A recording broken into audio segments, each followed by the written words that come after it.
Se você soubesse o quanto é intenso no meu peito o amor que eu tenho por você e o que guardo aqui dentro.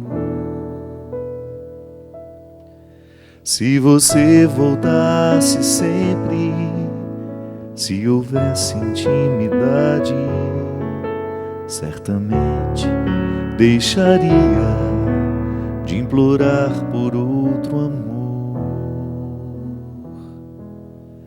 Na distância é tão difícil ser amigo de alguém. Olhe para mim,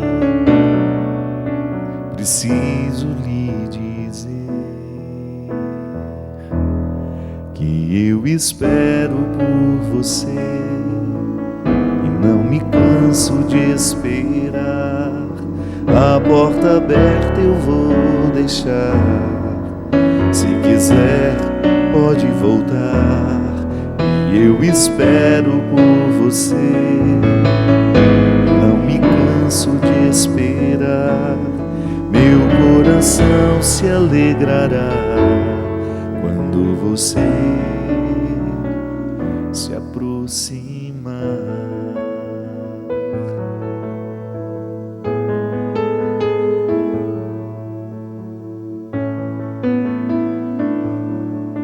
Se você se aproximasse do meu peito transpassado, se aos pés da cruz ficasse, saberia o que é o amor.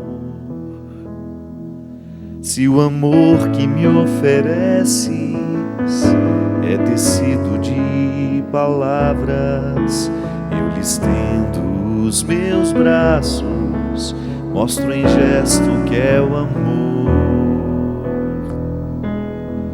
Na distância é tão difícil ser amigo de alguém. Olhe para mim, eu preciso lhe dizer que eu espero por você. E não me canso de esperar, a porta aberta eu vou deixar. Se quiser, pode voltar, e eu espero por você.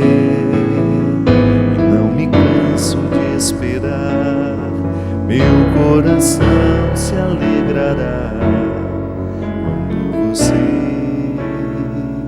se aproximar. Muito boa noite, é com muita alegria que nós começamos mais um programa de Direção Espiritual.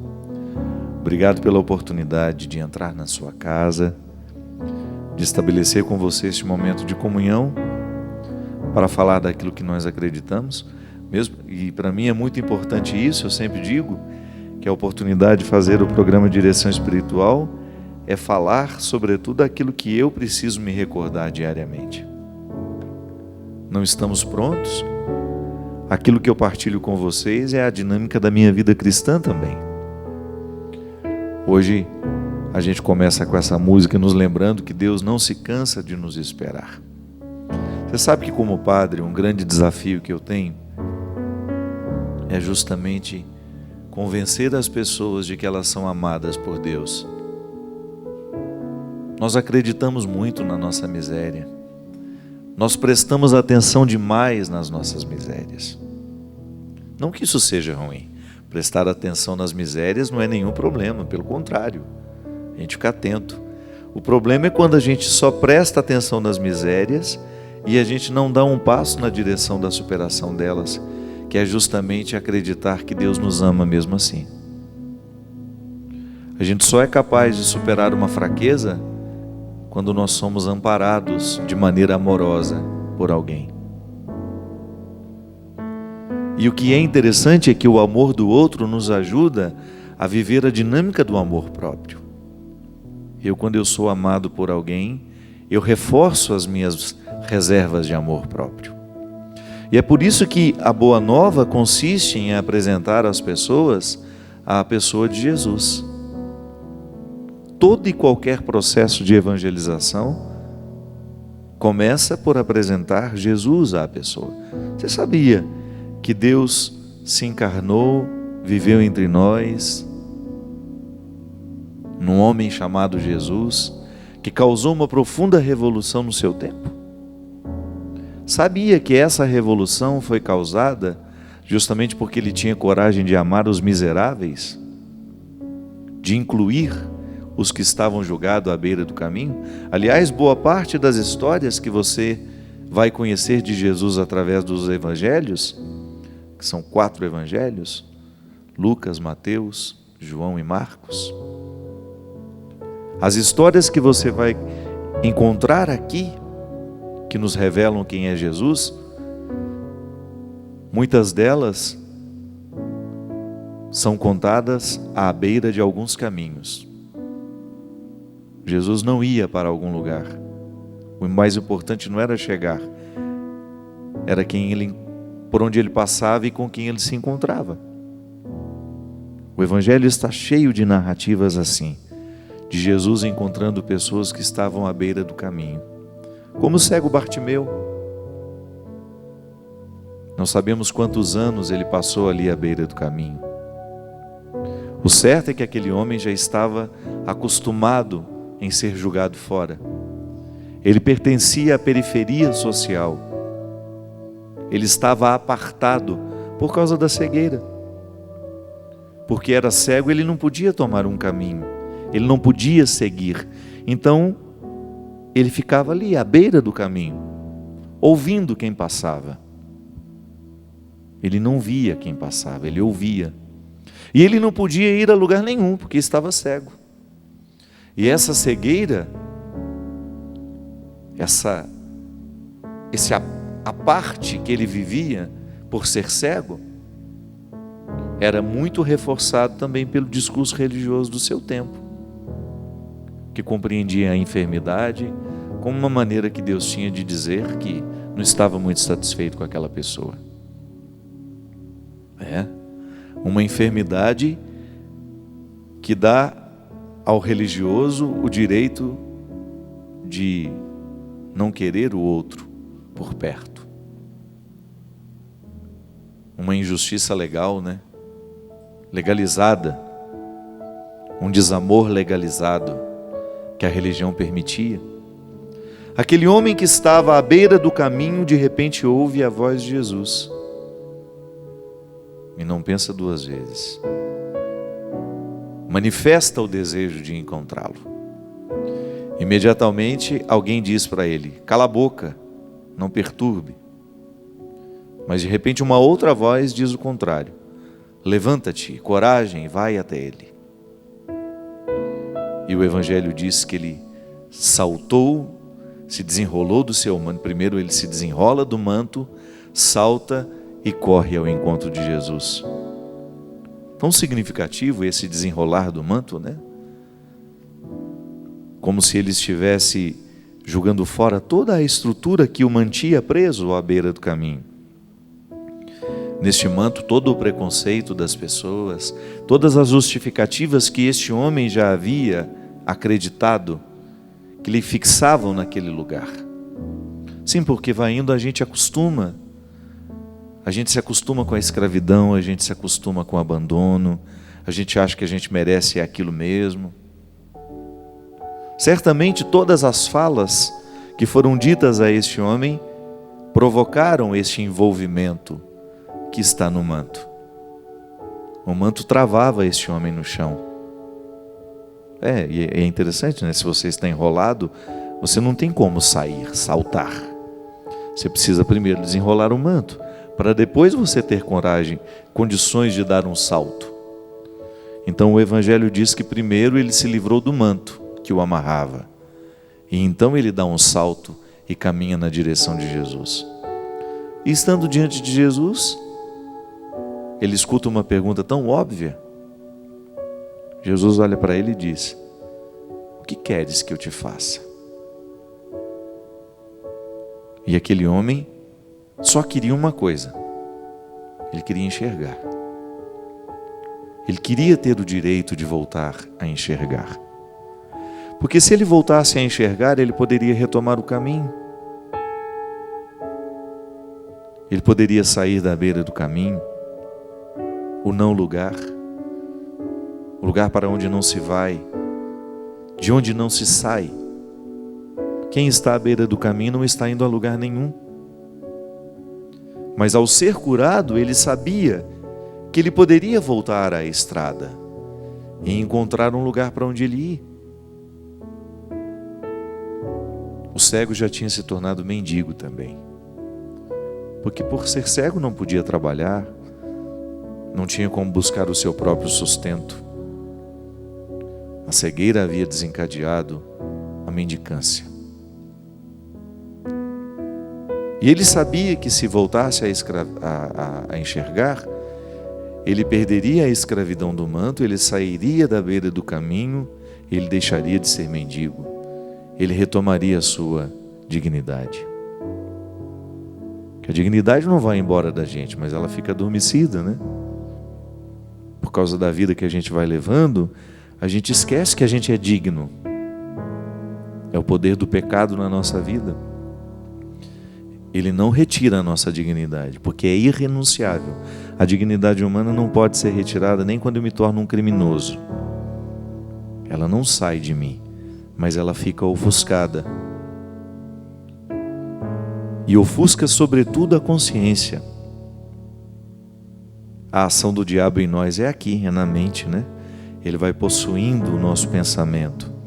E ele vai semeando a gente de pessimismos, de maldades que nós praticamos contra nós no primeiro momento. Autodesprezo, falta de amor. E quando a gente deixa de se amar, nós nos tornamos um território favorável à indignidade. Então, aquele homem estava esquecido de que era digno. Tantos anos amarrados naquele manto, tantos anos amarrado naquele manto, esqueceu-se de tudo o que possuía como riqueza. E aquela palavra de Jesus para ele foi significativa demais. O que queres que eu te faça? E naquele momento então, Bartimeu, que eu veja, Senhor. E o que é mais interessante é que Bartimeu foi no essencial. Outro dia preguei um retiro sobre isso. Se Deus estivesse diante de mim e me perguntasse: Fábio, o que queres que eu te faça? Eu tenho tanto medo de dar a Deus a resposta errada. Sabe por quê? O nosso jeito de viver nos superficializa tanto que a gente costuma não ter acesso ao nosso querer mais profundo. A gente só conhece os quereres à flor da pele. A gente só conhece o que é superficial em nós. Eu quero isso. E de repente o isso que eu quero não corresponde às minhas necessidades fundamentais. Bartimeu, por exemplo, sabe que a única coisa que ele precisa é voltar a enxergar. Isso é essencial para ele, é fundamental. E ele não dispersa o pedido.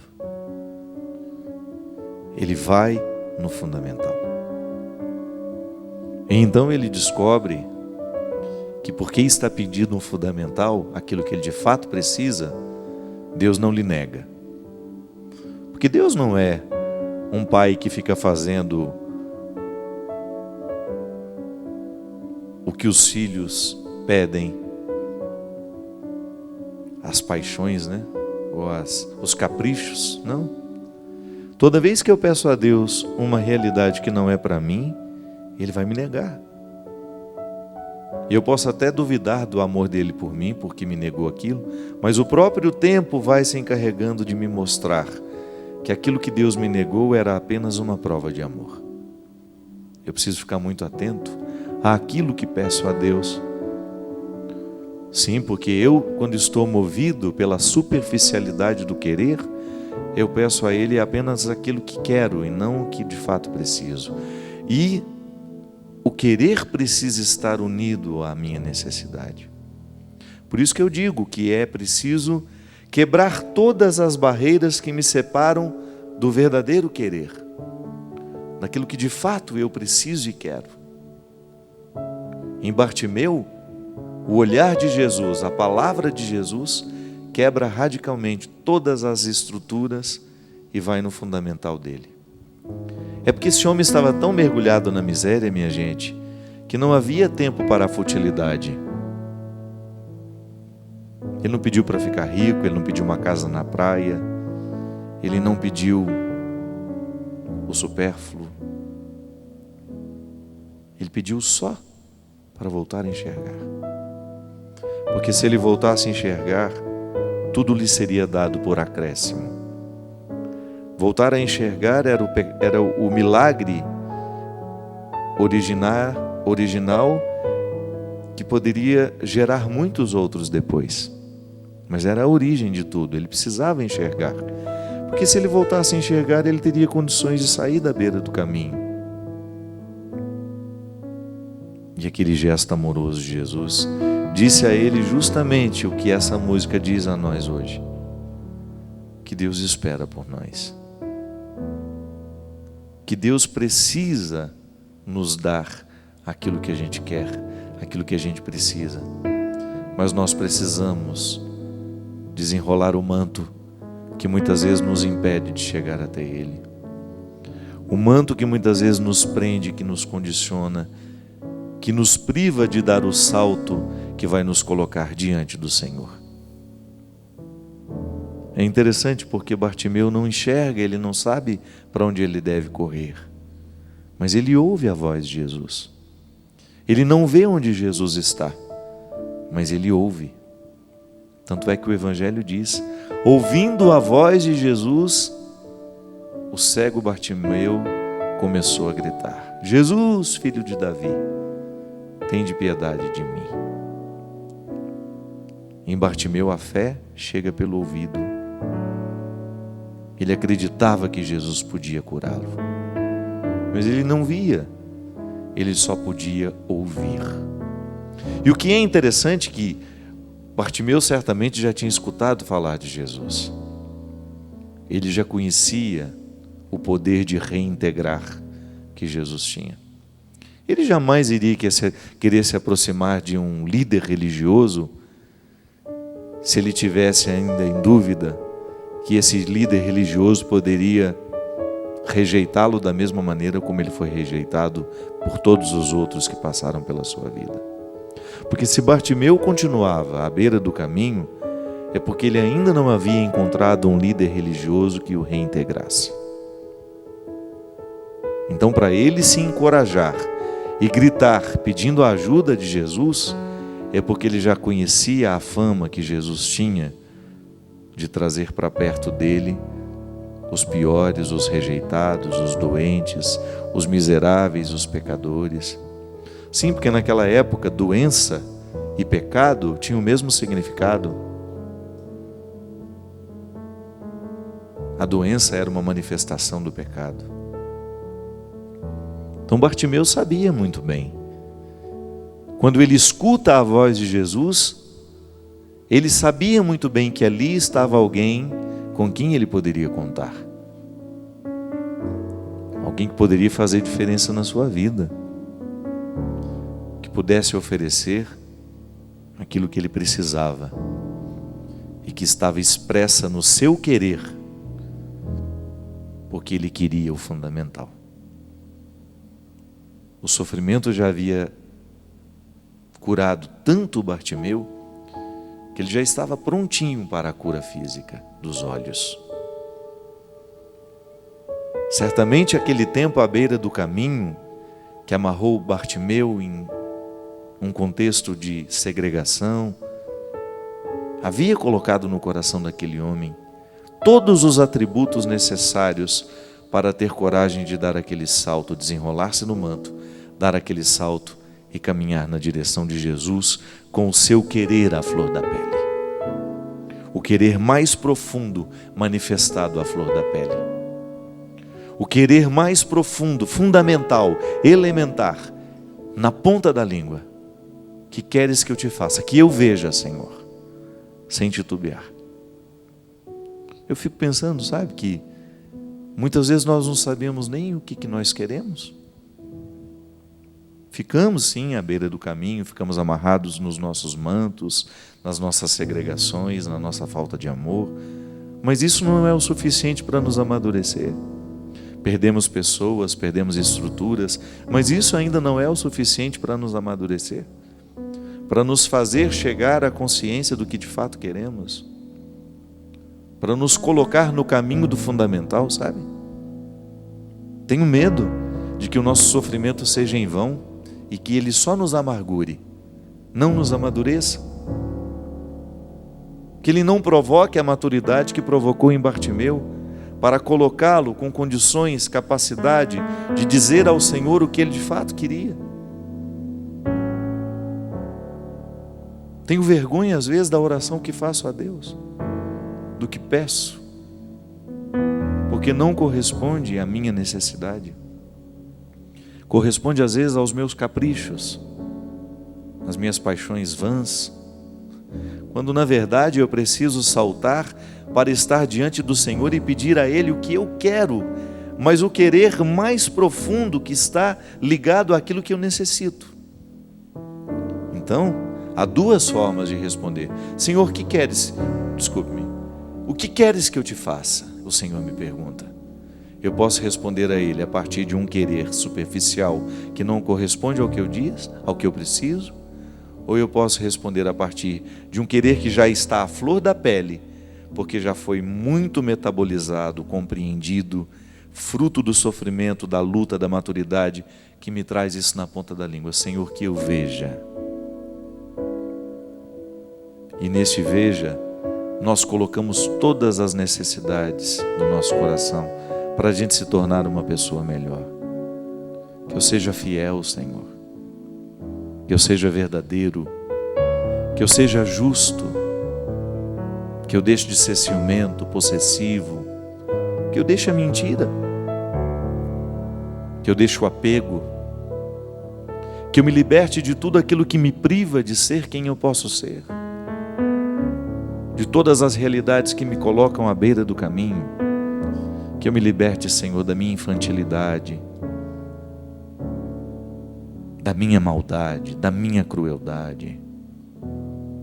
Que eu tenha, Senhor, condições de descredenciar todas as minhas ilusões. O que queres que eu te faça? Essa pergunta, minha gente,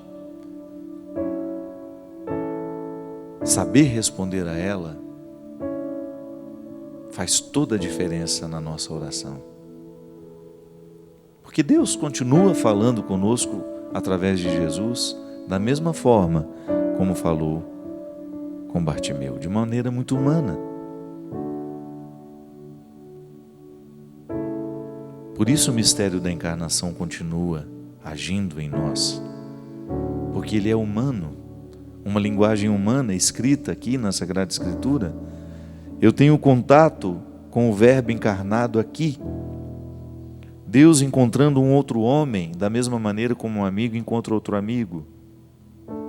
Nós não estamos falando de uma voz que veio do céu. Não, nós estamos falando de um homem que se interessa por alguém que está jogado no chão. Nós estamos falando de um Deus encarnado que está falando com voz humana, olhando com olhar humano, socorrendo com braços humanos. É esse Deus encarnado que me fala também da mesma forma, com os mesmos recursos humanos. Embora seja uma letra sagrada, né? Uma história santa, mas os elementos que constituem essa história são todos humanos, para que a gente tenha condições de compreender que o que aconteceu com Bartimeu acontece comigo, com você. Que nós também temos às beiras dos nossos caminhos. De vez em quando nós também estamos às beiras. De vez em quando nós estamos julgados, cegos, sem saber para onde ir. privados do essencial, e até mesmo sem condições de dizer a Deus o que a gente quer. Tamanha a nossa confusão mental, afetiva, psíquica, espiritual, tamanha a desordem da nossa vida, tamanha a nossa falta de autoconhecimento, o nosso despreparo para ser quem a gente é, e a nossa incapacidade de dizer a Deus o que nós queremos. Se hoje lhe fosse dada a oportunidade de estar diante de Jesus, da mesma forma como Bartimeu esteve, e se o Senhor perguntasse a você, da mesma forma como que perguntou a Bartimeu, o que queres que eu te faça? O que tu responderias para ele? Nós vamos para um rápido intervalo e a gente volta já já com o programa Direção Espiritual. Estamos de volta com o programa Direção Espiritual. Muito obrigado pela sua companhia, muito obrigado pela sua indicação. Você que nos anuncia, o programa Direção Espiritual vai se tornando muito conhecido através de pessoas que, ao conhecerem, vão comunicando outras. E até mesmo a Canção Nova vai se tornando muito conhecida assim. Nós falamos no primeiro bloco da necessidade que nós temos de amadurecer a nossa personalidade. É claro que a gente não corre atrás de sofrimento não, mas como ele já existe e ele faz parte do processo humano, a compreensão do próprio sofrimento nos ajuda muito a superar as barreiras da infantilidade. E nós temos este livro aqui, Quando o Sofrimento Bater à Sua Porta, que é uma obra escrita por mim, justamente refletindo sobre o poder pedagógico que o sofrimento tem na nossa vida. Então, se você está passando por um momento difícil, se você conhece alguém que está necessitando de uma leitura, que às vezes as pessoas me perguntam, padre, o que o senhor me recomenda dos livros do senhor? Já tenho quase 20 livros escritos, né? Então, muita gente pergunta o que eu posso dar de presente a fulana de tal, que perdeu um filho, que está passando um momento difícil. Eu sempre gosto de recomendar o livro Quando o Sofrimento Bater à Sua Porta. E além de você ter uma leitura que vai lhe ajudar a crescer espiritualmente, você ajuda a manter essa obra. A Canção Nova, além das doações, ela sobrevive da venda dos produtos que evangelizam. O departamento audiovisual daqui, que chama-se Davi, é responsável pela distribuição. Então, se você ligar 0 operadora 12 3186 2600, você pode fazer o pedido deste livro e recebe na sua casa. Ou então, nas livrarias de todo o Brasil, o livro Quando o Sofrimento Bater à Sua Porta está à disposição. Queria convidar você que tem condições de tempo também e um pouquinho de dinheirinho sobrando, né? No dia 18 de outubro, nós vamos embarcar rumo à Polônia por uma peregrinação também organizada pela Canção Nova em parceria com a Obra de Maria. Muita gente não sabe, mas as peregrinações da Obra de Maria com a Canção Nova têm um trabalho social maravilhoso na África, de maneira muito especial em Moçambique.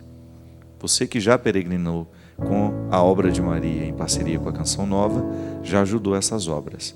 É uma maneira que nós temos de também dar a nossa contribuição a este povo tão sofrido lá, povo africano, de maneira especial em Moçambique, numa missão muito bonita que a Obra de Maria tem lá. Dia 18 de outubro, nós vamos embarcar para a Polônia, vamos conhecer o Santuário da Divina Misericórdia, vamos aproveitar essa mística do Ano da Misericórdia, vamos passar também para conhecer rapidamente a República Tcheca e depois o Santuário de Nossa Senhora. É 1000 vezes admirável, né? 3 vezes, eu sempre falo 1000 vezes, gente. 3 vezes admirável, que para mim é 1000. Na Alemanha. Boa noite, seu Cristo. Eu não te cumprimentei, né? Como é que você sabe que é 3 vezes? Você é devoto dela ou não? A capelinha vai na sua casa. Por que será que eu falo 1000 vezes admirável? Tem alguma expressão? A minha portuguesinha ali falou que não tem problema, pode falar que é. Você conhece lá, não, o santuário dela na Alemanha? Pois é, uma viagem além de mística, de muito especial, belíssima. A Polônia é um dos lugares mais bonitos que eu conheci na minha vida. Estivemos lá há 2 anos. Que lugar bonito. A cidade, então, onde nasceu João Paulo II, lugar onde ele foi bispo, enfim, um lugar muito especial. E um dos territórios mais católicos do mundo, né? Nós vamos atender aqui as pessoas que nos escrevem, que estão entrando em contato conosco através do e-mail. São muitos, e são muitos pedidos de aconselhamento, e nem sempre a gente consegue, porque o padre fala muito, né?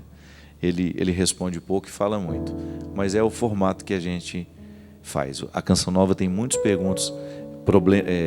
programas com Pergunte e Responderemos, com um jogo rápido de pergunta e resposta.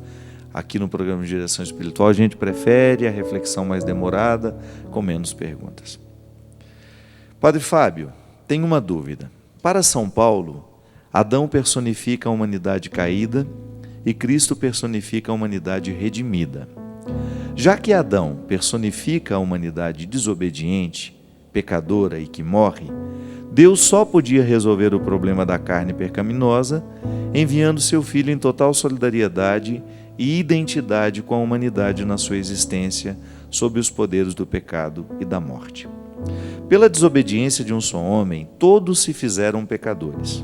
E do mesmo modo, pela obediência de um só, que é Jesus Cristo, que veio para nos salvar do pecado, todos se tornarão justos. Pergunto: por que então continuamos nascendo com o pecado? Sei do batismo, mas se Jesus morreu para nos libertar, não éramos para nascer sem o pecado original? Padre, eu sou católica, amo minha religião e sou a favor de todos os sacramentos, mas tenho essa dúvida.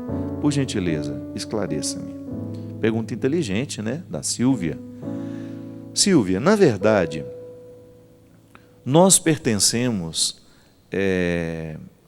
à linhagem de Adão. Nós somos humanos. Nós não somos o Criador, nós somos criaturas. E porque somos criaturas, nós trazemos a marca daquele que é o símbolo, digamos assim, a origem de toda a fragilidade. Adão, né, que é o homem que vem do barro, está em mim. Então eu tenho a dimensão crística, sim, porque a redenção de Jesus lavou a mim, lavou o Christian, lavou a todos nós. Nós estamos todos sob o influxo da graça salvífica de Cristo. Mas essa graça salvífica de Cristo, ela precisa ser compreendida de 2 formas. Na teologia, o meu querido mestre João Padre Knob, ele dizia, a salvação é para nós dom e tarefa. Significa que é um dom, eu não preciso fazer nada para receber, o sacrifício de Cristo me concede, mas ela é uma tarefa, porque eu sou uma criatura vulnerável ao pecado. Talvez a dificuldade de compreensão seja em nós dizermos que uma criança já é pecadora. É aí que talvez esteja a grande dificuldade em compreender o pecado original. Na verdade, aquela criança, ela tem a marca do pecado, mas ela ainda não cometeu nenhuma prática pecaminosa. Ela tem a marca do pecado dentro dela, mas quando é que ela vai pecar a primeira vez na vida? Já parou para pensar nisso? A igreja nos diz que é pecado quando eu tenho liberdade, consciência e matéria grave. Então, se constitui um pecado com esses elementos. Uma criança, um recém-nascido, por exemplo, ela não faz absolutamente nada que seja livre, consciente, escolhido por ela. Concorda comigo? E nenhuma matéria grave.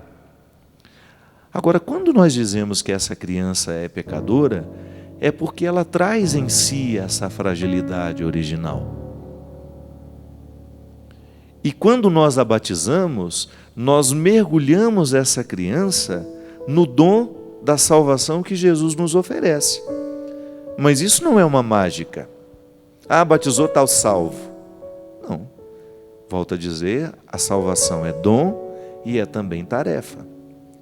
É para a gente ter o que fazer ao longo da vida com essa salvação que nos foi dada.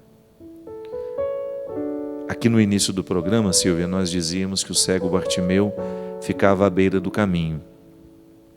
Ele estava à beira do caminho porque ele era cego, ele não sabia prosseguir, ele não tinha condições de prosseguir. E esse estar à beira do caminho é muito significativo para nós que vivemos a dinâmica da salvação. Quando eu sou batizado, eu recebo todas as possibilidades da salvação. Todos os favores do Cristo me foram dados, mas eu preciso desenvolvê-los. É por isso que a gente leva no batismo pai e mãe e padrinhos, que são justamente aqueles que vão se comprometer pela criança naquilo que a criança ainda não é consciente. Tá bom, nós estamos mergulhando essa criança nas águas do batismo, ela está recebendo a vida salvífica de Cristo, ela está sendo salva, mas nós a ajudaremos no desenvolvimento dessa salvação, na tomada de posse do grande presente que hoje ela está recebendo. Então é por isso que a vida cristã, que começa no batismo, ela vai iniciar em nós o florescimento dessa semente que nos foi dada. Então, da mesma maneira como uma semente é jogada no chão, ela precisa ser cultivada para ela tornar-se todas as possibilidades que estão ali dentro dela. Não é assim? O batismo é a mesma coisa, Silvia. Eu estou recebendo a salvação em mim. Tá bom, mas padre, mas Jesus já nos salvou? Sim, mas Ele não vai me salvar. A salvação não vai desconsiderar o meu processo humano. A salvação que Jesus me oferece, ela vai pedir a minha resposta. Porque se então nós compreendêssemos que a salvação de Jesus não vai pedir uma resposta humana, a gente pode fazer o que quiser da vida, mas aí eu corro o risco de passar a minha vida inteira sem buscar o melhor de mim, porque já estou tranquilo com aquilo que já me foi oferecido. É igual o filho de pai rico, né? Que não aprende a trabalhar porque confia na riqueza do pai. Não, na vida cristã não pode ser assim. Eu sou rico, mas eu aprendo a trabalhar. Eu já possuo a salvação e eu vou desenvolvê-la através do meu esforço, da minha luta. E é interessante porque aí você poderia dizer, mas então é o nosso esforço que nos salva. Ele ajuda, mas o movimento primeiro, anterior, é de Deus. Santo Agostinho dizia que até para eu me reconhecer pecador, eu já tenho que estar sob o influxo da graça. Então Deus vem antes de tudo, e até para eu me converter, eu preciso já estar munido da sua coragem, do seu favor. E isso que é interessante. Cada vez que eu consigo vencer uma dimensão pecaminosa do meu jeito de ser, da minha personalidade, eu estou atualizando a salvação de Cristo na minha vida. Sabe, é como se eu estendesse os braços e dissesse, opa, isso aqui me pertence. E é o esforço de estender o braço. A nossa fé é operante, isto é, ela nos coloca em ação. Eu creio na salvação e vivencio a dinâmica da salvação nos meus dias. Eu não cruzo os braços esperando pela salvação. Eu vou trabalhar no meu dia a dia. Eu vou lutar por uma vida virtuosa. Vou lutar diariamente para que o dom que me foi dado se manifeste. E o que é interessante, minha gente, que a igreja nos ensina as duas dimensões da salvação. Nós falamos de uma salvação escatológica, isto é, após a minha morte, após a sua morte. Nós acreditamos na eternidade e acreditamos que essa nossa parceria com Deus, claro que tem sempre a primazia dele, a ação primeira é sempre dele, a ação primeira e última é dele. Essa ação nos qualifica, nos dá o direito de viver a eternidade, de desfrutar a eternidade. Mas a gente também tem que pensar na dimensão histórica da salvação. Quando eu opto pelo Evangelho, eu qualifico a minha vida aqui na terra. Eu tenho muito mais condições de ser feliz por causa do Evangelho do que se não tivesse. Então, é uma experiência de salvação acreditar em Jesus, porque Jesus só me pede coisa boa. Ele me salva da minha miséria quando eu penso como Ele pensa. Sabe? Isso é muito interessante. Eu tenho muito medo de um discurso religioso que nos faça desejar a eternidade sem pensar na satisfação de ser quem a gente é aqui hoje. Eu não posso fazer um discurso alienante que só prepare as pessoas para a vida após a morte. Não. Eu acho que isso é até uma consequência natural de uma vida bem vivida aqui. Preciso recrutar todas as qualidades da minha personalidade. Preciso vencer todos os obstáculos que são próprios do meu temperamento. Porque a salvação, ela vai se manifestar de maneira diferente, de acordo com a história de cada um de nós. Tem gente que tem mais facilidade de ser generoso, está no DNA dela. E quando eu falo DNA, não estou falando só da genética, não. Cresceu num ambiente solidário, cresceu aprendendo a ser solidário, teve uma educação boa para esse aspecto, motivada, teve bons exemplos dentro de casa. Há pessoas que não.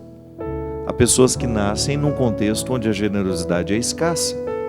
É claro que essa pessoa vai ter muito mais dificuldade de tornar-se generosa do que aquela que começou desde cedo a ter lições de generosidade ao seu lado.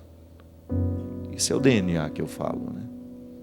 As influências que nós tivemos, as pessoas que tiveram autoridade sobre nós, tudo isso influencia na nossa capacidade de adquirir e desenvolver virtudes. Então o Christian, ele tem a luta pessoal dele ali para ser cristão, e essa luta do Christian é diferente da minha, porque nós somos duas pessoas diferentes. Pode ser que o Christian tenha muita mais facilidade do que eu de vencer os defeitos, por causa da história. E é por isso que é interessante que Deus conta tudo isso. Deus é justo, Deus é misericordioso, Deus é amoroso. Deus enxerga aquilo que nós não enxergamos. E por isso que é tão perigoso a gente ficar dizendo você está salvo, você está condenado, por causa do estilo de vida que a gente consegue ver. Quem garante que aquele estilo de vida ali, que aquela pessoa está vivendo, é o máximo que ela conseguiu? Quem nos garante que aquela pessoa teria condições de ir além do que já foi? Porque faltou instrumental humano ao redor. Tantos criminosos se tornaram criminosos justamente porque lhes faltaram oportunidades de serem melhores. É por isso que a gente tem que travar a nossa língua para os julgamentos, viu? O mistério humano é muito mais profundo do que nós imaginamos. A coisa mais fácil que tem é a gente olhar para o outro e fazer um julgamento dele. Mas a gente não sabe o que o levou a ser daquela forma. Os condicionamentos sociais e até mesmo os determinismos genéticos. Sim, nós temos algumas determinações genéticas. Pessoas que têm uma facilidade à violência, porque geneticamente trazem isso. A ciência já consegue falar disso, já consegue nos explicar isso. E o discurso religioso não pode desconsiderar as descobertas científicas acerca do ser humano. Nós fazemos um discurso para humanos, nós estamos fazendo um discurso sobre nós. Se esse discurso religioso não considera as questões humanas, ele é alienante, ele é desnecessário e o pior, ele se torna desacreditado. Então por exemplo, para eu me tornar cristão, Silvia, eu posso ter desafios diferentes dos seus, porque nós somos duas pessoas diferentes. Pode ser que você tenha condicionamentos que eu não tenho, pode ser que eu tenha condicionamentos que você não tem, e é por isso que eu preciso ter paciência com você e você comigo. É por isso que eu preciso lhe respeitar e você me respeitar. Agora, o nosso respeito será sempre motivador. Eu, como cristão, sendo seu irmão, que nunca lhe vi, e sendo padre para você nessa noite que você me dá o prazer de ser, ao dividir comigo uma dúvida sua, eu ter a oportunidade de entrar aí na sua mente, no seu coração, e lhe falar alguma coisa sobre o pecado original e você de repente colocar credibilidade naquilo que eu estou lhe dizendo, nós nos auxiliamos nas conquistas da salvação. O programa de direção espiritual mesmo nós comemoramos aqui há pouco tempo 10 anos, são 10 anos promovendo a salvação na vida das pessoas através da reflexão. E nós acreditamos nisso mesmo. Nós temos muitos defeitos. Mas Deus ultrapassa todos eles e age de maneira poderosa na vida de quem nos assiste. Quantas pessoas foram libertadas enquanto assistiam o programa de direção espiritual de situações pecaminosas, de condutas pecaminosas, de pensamentos pecaminosos. Então ali, aquele pecado original que está em mim, que está em você, em todos nós, ele perde a sua força porque houve uma ação salvífica em nome de Jesus. Então a gente recruta todas as forças do Cristo e atualiza em nós. Não é fantástico, Silvio? Aí a gente modifica essa visão pessimista que às vezes a gente tem de nós mesmos. A gente precisa pensar que Deus não perde a oportunidade. Toda e qualquer oportunidade que Ele tem na nossa vida, Ele nos arranca da beira do caminho, porque Ele nos quer caminhando. Ele nos quer desbravando horizontes, construindo um futuro feliz. Sim, a ação de Deus na nossa vida é sempre nos despertar para que a gente tenha coragem de sair da beira do caminho. Vamos caminhar, vamos buscar um futuro melhor para nós. Não podemos perder tempo, não. Eu sei do pecado que me habita, você sabe do seu. Mas é apenas um detalhe a ser observado, porque o que prevalece em mim é a graça divina. E essa é a partir do filtro dessa graça que eu olho para o meu pecado. É por isso que eu não me desanimo, porque o dia que eu começar a olhar para mim através do filtro do pecado, eu vou me tornar uma pessoa pessimista. A partir do momento que eu olhar para o outro com o filtro do pecado, eu vou me tornar uma pessoa preconceituosa, eu vou me achar melhor que ela.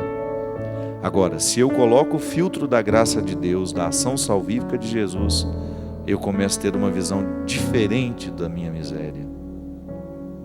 Eu começo a ter uma visão diferente da miséria do outro. Eu vou me sentir muito mais desejoso de colaborar do que prejudicar. Porque eu sei que a mesma fraqueza que está em mim está ali. E nós precisamos juntos promover, destravar essa ação salvífica que já está em nós, porque apesar de sermos pecadores, nós também somos redimidos. Somos novas criaturas, como dizia São Paulo. Fazemos novas todas as coisas. Sim, porque se Deus faz novas todas as coisas, eu também tenho este poder, porque foi Jesus que me disse, através dos discípulos, é claro. Eu me coloco lá naquele grupo. Olhai para as coisas que eu faço, e podereis fazer ainda maiores. Preste atenção naquilo que eu estou fazendo, nos milagres que eu promovo, nas transformações que eu realizo. E vocês, como igreja depois, como líderes, como cristãos, poderão fazer ainda maiores.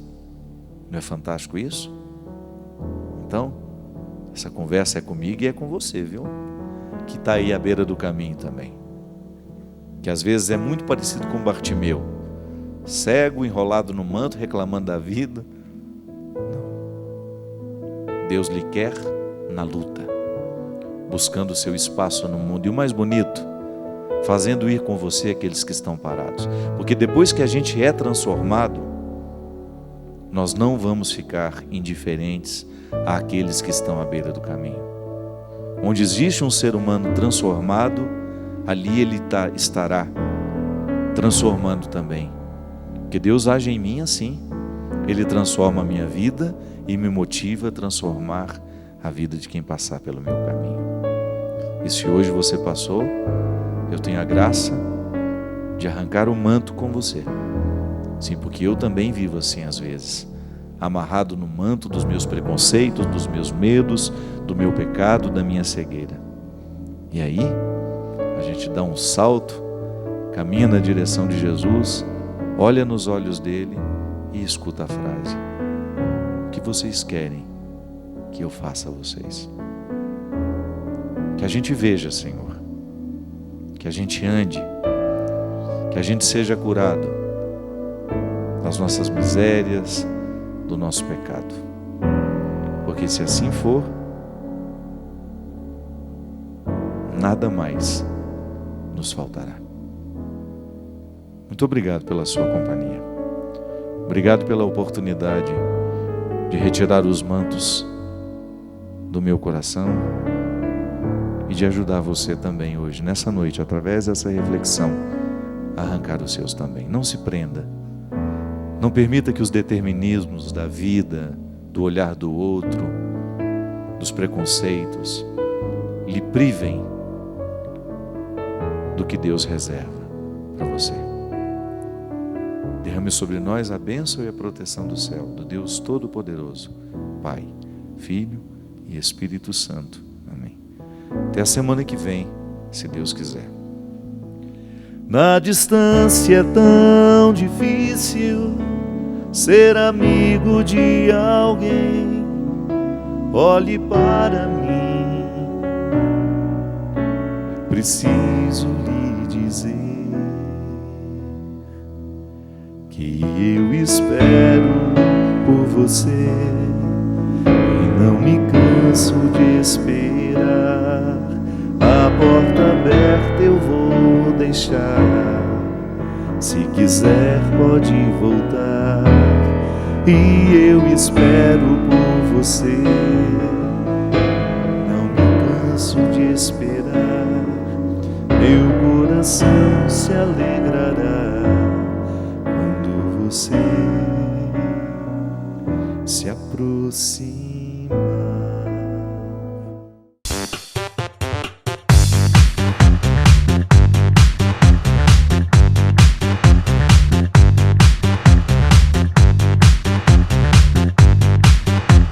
CançãoNovaPlay.com. Assine já!